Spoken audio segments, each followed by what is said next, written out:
Radio Publique Africaine.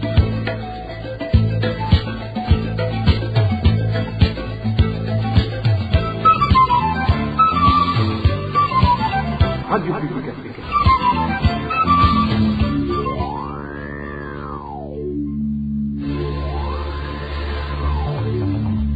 C'est le moment de suivre le journal parlé en français. À la présentation, Inès Gakiza.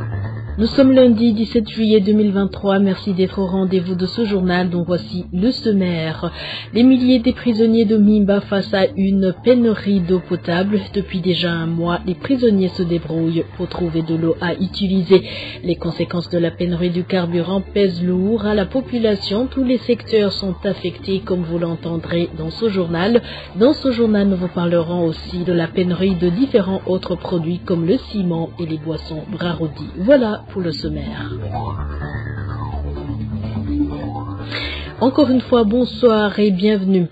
Le ministre de l'Intérieur, du Développement communautaire et de la Sécurité publique, Martin Nitelete, s'est engagé sur un terrain qui n'entre pas dans ses compétences en décidant que désormais les enfants de pères inconnus n'auront plus le droit d'être enregistrés à l'état civil. Réaction de maître Janvier Wigilimana qui souligne d'ailleurs que selon le principe de la hiérarchie des normes, une ordonnance ministérielle est placée dans une position inférieure par rapport aux autres lois qui lui sont supérieures.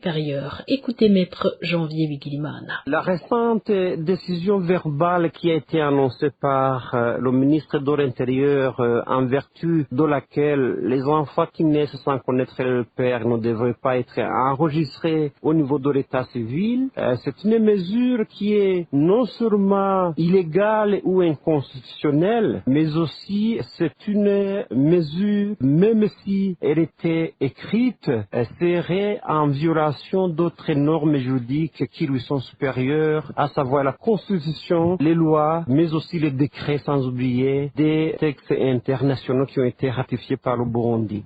En effet, en vertu du principe de la hiérarchie des normes, l'ordonnance d'un ministre, même si elle avait été écrite, parce que pour l'instant, ce n'est qu'une décision verbale qui n'a pas une force juridique contraignante par rapport à la question qui a été traitée. Nous pensons que, en vertu de ce principe, l'ordonnance d'un ministre est inférieure au décret et aux autres normes juridiques qui lui sont supérieures, raison pour laquelle le ministre en question n'est pas compétent de prendre une quelconque mesure qui serait en violation contre la Constitution mais aussi les autres lois. Nous demandons donc au ministre en question de pouvoir les retirer cette décision. C'est une décision qui n'est pas possible parce que elle violerait des normes qui lui sont supérieures. Donc, un ministre qui s'est engagé sur un terrain où il n'est pas compétent, raison pour laquelle il y a beaucoup de tard, il y a beaucoup de violations qui incarnent cette disposition, cette mesure envisagée. Nous pensons que si des lois devaient être changées, ce serait peut-être le Parlement qui serait amené à voter des lois qui changeraient celles existantes. Sinon, dans le cas d'espèce, actuellement, il n'est pas possible qu'une ordonnance puisse venir subroger ou remplacer ou contredire la loi ou d'autres normes qui lui sont supérieures et elles sont nombreuses pour ce cas. Je venais de vous le dire, manque d'eau à la prison centrale d'Omimba, c'est dans la capitale économique Bujumbura. Depuis déjà plus d'un mois, cette maison de détention est rarement alimentée en eau potable. Les prisonniers utilisent soit l'eau achetée en dehors de la prison, soit l'eau apportée par leurs visiteurs.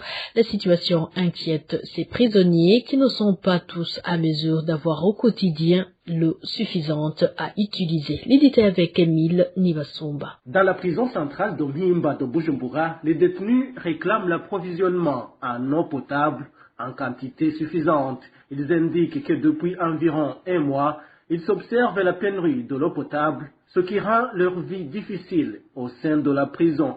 Nos sources font savoir que suite à ce manque d'eau potable, les responsables de la prison leur ont apporté de l'eau dans les citernes. Cette eau est sale et les rend malades, selon l'un des détenus. L'eau qui nous ont emmenés nous a causé des maladies car c'était sale. On a attrapé des maladies diarrhéiques. Actuellement, pour survivre, Ils reçoivent l'eau une fois dans 3 jours et ce n'est pas tout le monde qui en bénéficie. Ceux qui ont des moyens en achètent en dehors de la prison pour 1000 francs burundais en bidon. Ceux qui n'ont pas d'argent font recours à leur famille qui leur apporte des bidons lors des visites. Dans la prison, on a 11 quartiers et ils donnent de l'eau à un quartier une fois dans 3 jours. Vous comprenez que ce n'est pas tout le monde qui s'approvisionne avec cette eau. Pour les moins nantis, ce sont des familles qui leur apportent des bidons d'eau pour vivre. C'est très dommage. Les informations en provenance de la prison centrale de Mpimba font savoir qu'il y a une société dénommée Amazi Water qui est en train de creuser dans les enceintes de la prison pour créer un système de pompage d'eau. Merci Emile Nibasumba. Et certains habitants de la commune Kilemba en province Ngozi accusent des Imbonerakure de cette localité de perturber leur sécurité. Ces habitants font savoir qu'ils sont souvent tabassés et malmenés par ces Imbonerakure et sollicitent l'intervention des autorités pour restaurer la sécurité dans cette localité. L'idée avec Elvis Niumwangere. Des habitants de Corinne Chiri, Luhama et Gisuka de la commune de Kiremba en province Ngozi, indiquent qu'il faut se faire face à une perturbation de la sécurité pendant la soirée. Derrière cette perturbation se trouve un groupe d'Imbonerakure qui effectue des patrouilles nocturnes dans ce qu'ils appellent la préservation de la sécurité. Et malgré celui qu'ils rencontrent, alors qu'il est considéré comme un opposant au parti au pouvoir, témoigne cette source. En date du 26 juin, une personne a été tabassée puis acheminée au cachot où il a passé la nuit alors qu'elle était innocente. Récemment, en date du 13 juillet, ce groupe d'Imbonerakure a frappé des individus qui rencontraient, dont certains étanchaient leur soif sans aucune raison valable. Un parmi ces individus, surnommé Mapiné, a été grièvement blessé. Ces Imbonerakure l'ont côtoyé dans un bar et lui ont dit qu'ils lui interdisent de se rendre dans n'importe quel bistrot de la localité. Cette interdiction a occasionné des querelles car il refusait ce qu'on lui disait et ces Imbonerakure l'ont frappé jusqu'à ce qu'il soit blessé. Ce groupe d'Imbonerakure est intouchable malgré les dénonciations des habitants envers les habitants qui se sont confiés à la RPA. Actuellement, ces habitants demandent l'intervention des autorités communales. Ce groupe d'Imbonerakure est dirigé par 2 individus dont l'un est surnommé Toto et l'autre nommé Mizero. C'est un groupe qui compterait 50 Imbonerakure et tout patrouille la nuit avec des gourdins. Notre souhait, c'est que ce groupe soit démantelé dans les brefs délais car au lieu d'assurer la sécurité comme ils se vantent, ils la perturbent.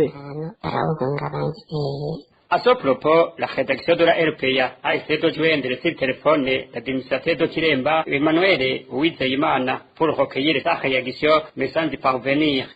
Merci à toi aussi Elvis Niomungere. Après la pause, on vous parle de la situation qui prévaut dans différentes provinces suite à la pénurie de l'or noir. RPA.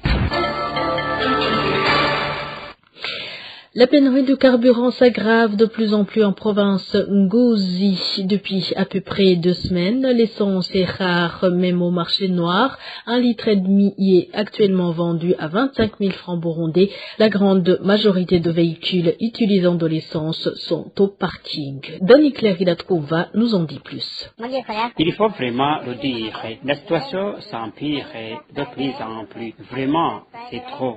C'est la voix d'un des habitants de la province Ngozi. Il s'inquiète de la pénurie du carburant qui ne cesse de s'accentuer. Les stations au chef-lieu de cette province sont secs, alors que les nécessités de ce produit pouvaient se rabattre vers le marché noir. Il n'y en a plus également. Et si par chance on parvient à en trouver, ça coûte les yeux de la tête. Jamais, estime la population, depuis la crise du carburant au Burundi, le prix de ce produit au marché noir n'avait égalé celui d'aujourd'hui.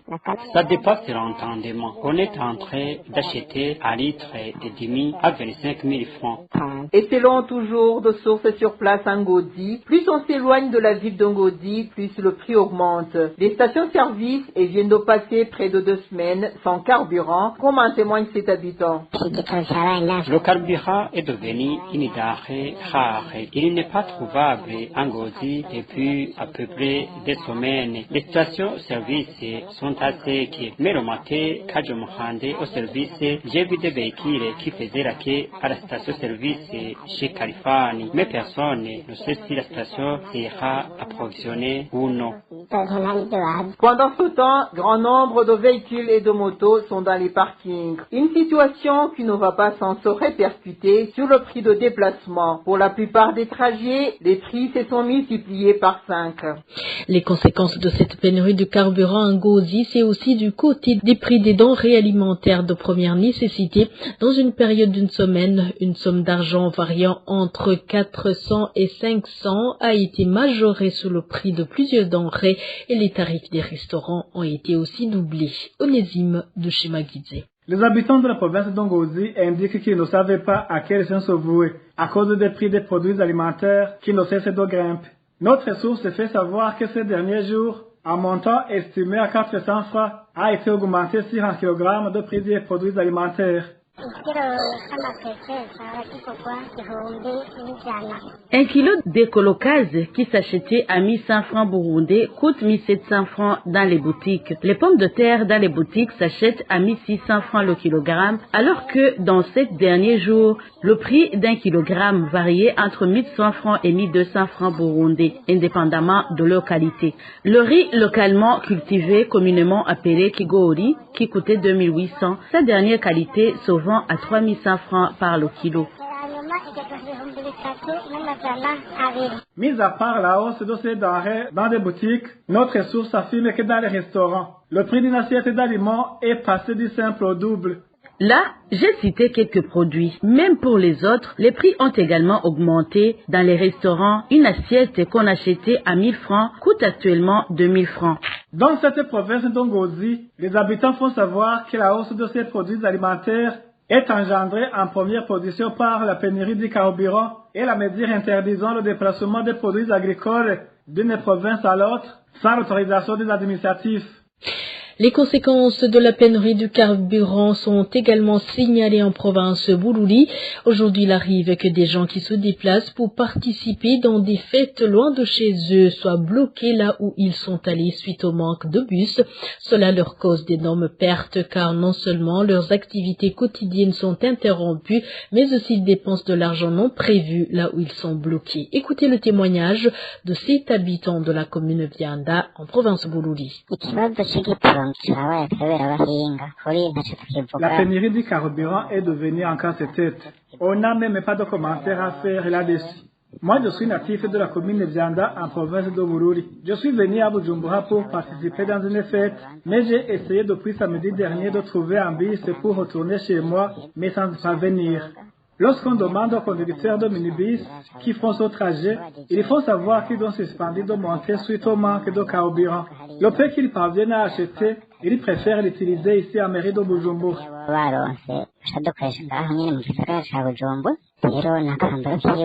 C'est donc une grande perte pour moi. Je suis un cultivateur éleveur. Nous sommes dans la période de moisson.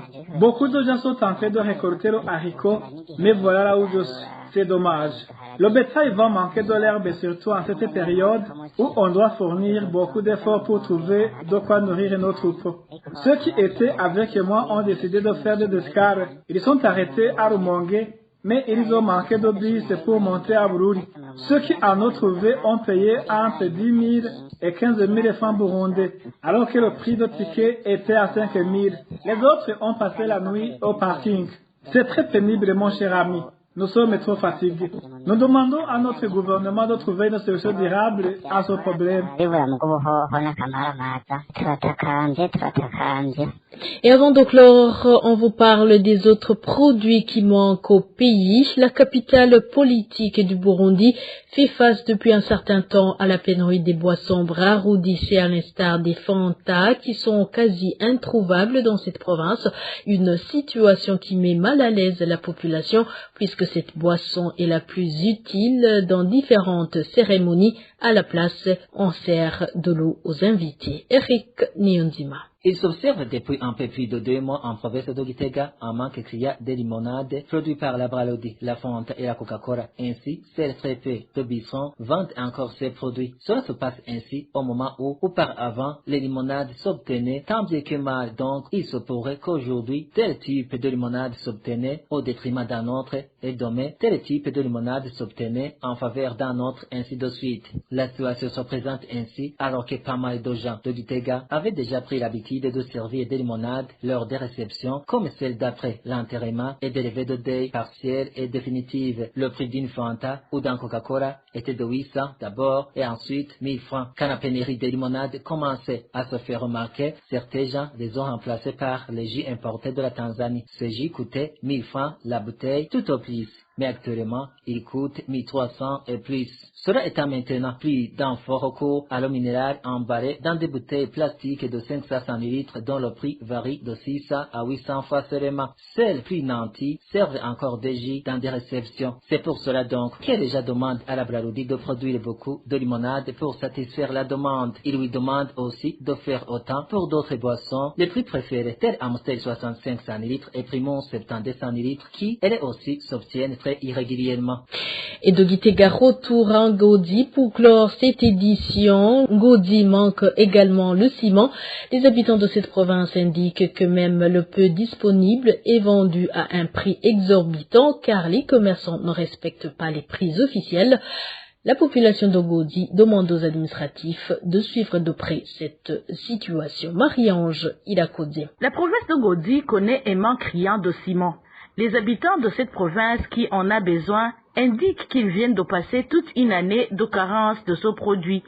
Ceux qui se sont entretenus avec la RPA affirment que certains commerçants font de la spéculation et vendent le peu disponible à un prix exorbitant en violation des prix officiels. Le ciment manque souvent. Certains commerçants en sont responsables car ils le cachent pour le vendre au prix exorbitant quand il n'est pas disponible. Ils fixent les prix comme ils veulent et ils ne se soucient point des prix officiels. Pour le moment, le prix du ciment a augmenté de plus de 10 000. Imaginez qu'on peut acheter un sac de 50 kg à 38 000 francs burundais, alors qu'au prix officiel, il s'achète à 30 000. Les prix varient du jour au lendemain. Pour le moment, le ciment Boseco s'achète à 40 000 francs le sac. Le ciment communément appelé Simba s'achète à 42 000. L'autre appelé Dangote à 46 000 francs burundais. Ces habitants déplorent ce manque de ciment car l'été était la meilleure période pour construire.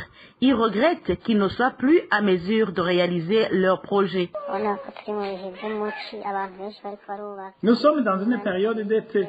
C'était le bon moment pour accomplir nos projets de construction. Les vacances nous permettaient de travailler aisément. Mais les gens courent partout pour avoir du ciment, mais en vie. S'il n'y a pas de ciment, alors toutes les activités de construction sont perturbées et nos projets sont suspendus. Sachant que le prix officiel du ciment est de 28 500 francs burundais, la population d'Ongodi demande aux administratifs de pallier à cette situation afin qu'ils aient du ciment au prix officiel. Merci Marie-Ange Ilakodé. Voilà, chers auditeurs, nous arrivons à bon port. Merci pour votre fidélité. Au micro, vous étiez avec Ines Gakiza. Excellente soirée chez vous.